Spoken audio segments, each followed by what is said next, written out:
Tapat siya hanggang kamatayan. At siya ang unang ipinanganak mula sa mga patay. Kaya ipinakita sa atin ni Orion ang kanyang muling pagkabuhay na unang ipinanganak mula sa mga patay. Sa Horogulan, meron tayong representasyon ng kanyang krus. Ang kanyang kamatayan kung saan ipinakita niya ang kanyang sarili na tapat hanggang kamatayan. Kaya, pareho kaming saksing nakakita sa ekspresyon na iyon. Ang tapat at ang totoo, yan ang naglalarawan sa kanya. Siya ay tapat at siya ay totoo. Tapat siya hanggang kamatayan. At totoo siya kahit may panunumpa. Pansinin ang huling bahagi ng talatang ito. Sabi, sa kanya na umibig sa atin at nanghusga sa atin mula sa ating mga kasalanan. Sa ano? Sa sarili niyang dugo ng... Siyempre, nakikita natin yan sa ilog. Nang tanda ng anak ng tao kumakatawan sa dugo, iyon ang kanyang sariling dugo. Hinuhusgahan niya ang ating mga kasalanan sa sarili niyang dugo. At ginawa tayong mga hari at pari. Sa Diyos at sa kanyang Ama. Sa kanya ang mga kalwalhatian at kapangyarihan magpakailanman. Amen. Sa talatang ito ay binanggit niya na ginagawa niya tayong hari at pari. Pinili ni Orion si Jesus bilang sa anong katungkulan? Ang pari ang mataas na sardote at pinili niya ang Orolgian bilang hari. Ngunit hindi lamang si Jesus ang hari at ang mataas na saserdote. O dapat kong sabihin ang hari ng mga hari at ang mataas na saserdote, pero ginagawa niya tayo, mga hari at pari din. Kaya gusto kong tuklasin iyon ng kaunti pa.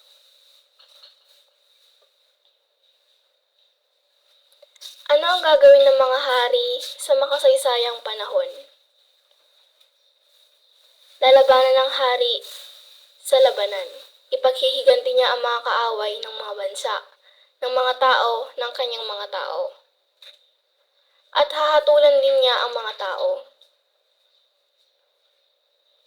At magkakaroon sila ng mahirap na problema sa mga matatanda. Magtitipon-tipon siya at dadahilin niya ang kanyang mga tao sa mga matatanda o sa hari rin at ibibigay niya.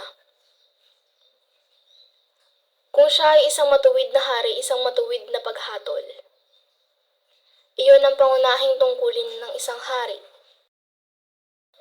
Depensa na lumalaban sa kanilang mga labanan. Paghihiganti sa kanilang mga kaaway at paghuhusga sa mga tao. Sa kabilang banda ang mga pari, itinuturo niya ang batas ng Diyos. At maglilingkod sila sa ministeryong iyon ng pagkakasundo ng mga tao sa Diyos. Iaalay nila ang kanilang mga handog at ipoproseso ang dugo sa santuaryo. Hihikayatin niya ang mga tao na mamuhay ng banal. At ang mga saserdote ay nasa itaas ng mga hari. Papahiran nila ang hari, hindi kabaliktaran sa utos ng Diyos. May mga halimbawa kung saan kinuha ng mga hari ang kaukulang karapatan para pahiran ng pari ngunit hindi iyon nakilala sa pangingin ng Diyos. Si Samuel ang naghatid ng langis sa mga unang hari sa Israel. Samuel na propeta o ang pari. Ngunit paalalahanan natin ang ating sarili sa mga tanda. Sa gitnang bahagi ng karatula, ang 10 konstelasyon na ito, gaya ng pag-uusapan natin, pamatok ng langit na aking ilalarawan kung paano kinatawan ang 10 utos na iyon. Sa simbolismo ng ang tanda ng anak ng tao. Kaya sa pagtingin sa mga hari, ay lalaban sila sa labanan. Kaya tingnan natin ang pagkahayag. Kabanata 19, dahil dito darating ang Panginoon bilang isang mandirigma. Darating siya bilang isang hari.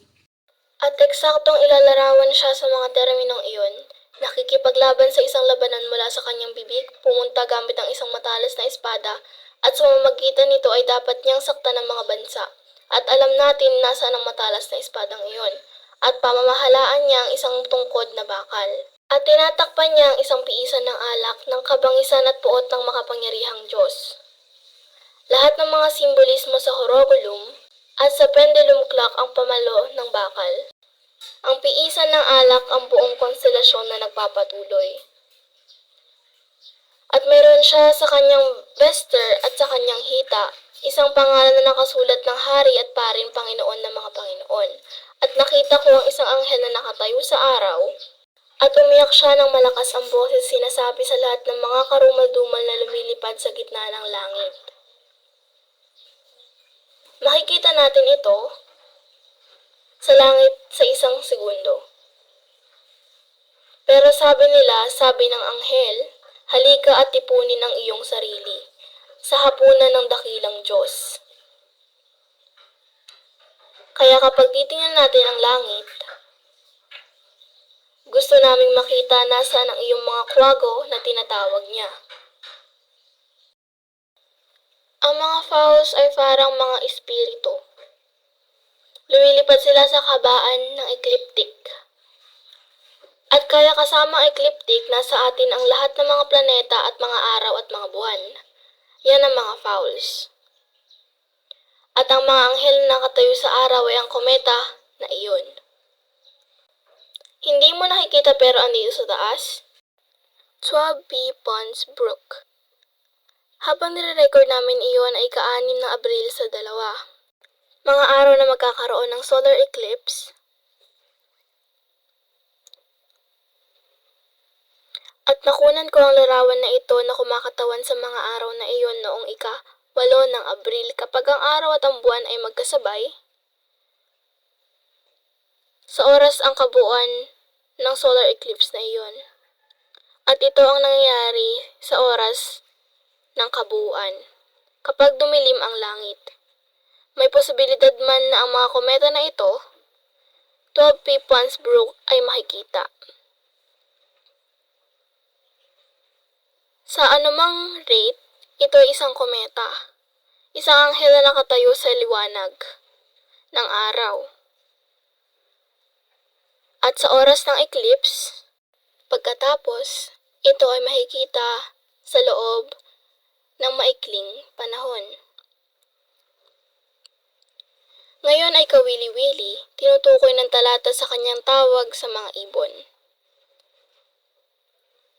Upang kainin niya ang laman ng mga hari, at ang laman ng mga kapitan, at ang laman ng makapangyarihang mga tao at ang laman ng mga kabayo. Mga kamay na may mga nakaupo sa kanila. Ang 5 iyon sa kasalukuyan sa laman ng lahat ng tao. Parehong 3 bono, parehong maliliit at ubas. 10 iba't ibang klase ng halaman. Na ang mga ibon ay tinatawag upang magpista. Ngayon ay kapansin-pansin na sa langit, hindi bababa sa ilang bahagi kung saan nakikita ang eclipse. Bilang karagdagan sa mga aklat ng P. Pond, ang anghel na nakatayo sa araw, kung bibilangin natin ang bilang ng mga katawan, mayroon kaming Uranus, Jupiter, Mercury. Meron tayong araw at buwan, 5 yan, tapos meron tayong Venus at Neptune. Meron kaming Saturn at Mars. At pagkatapos ay huling ngunit hindi bababasa ang ika-10 maliit na planeta. Ang Pluto ay naroon pa sa langit, pati na rin ang 10 planeta. Kumakatawan sa 10 klase ng laman, na ang mga ibon sa langit ay tinatawag upang magpista. Kaya't kung paano kinakatawan ng eksenang iyon sa langit. Sa oras na ito, sa ika-8 ng Abril, pinupunto sa isang maikling oras sa unahan.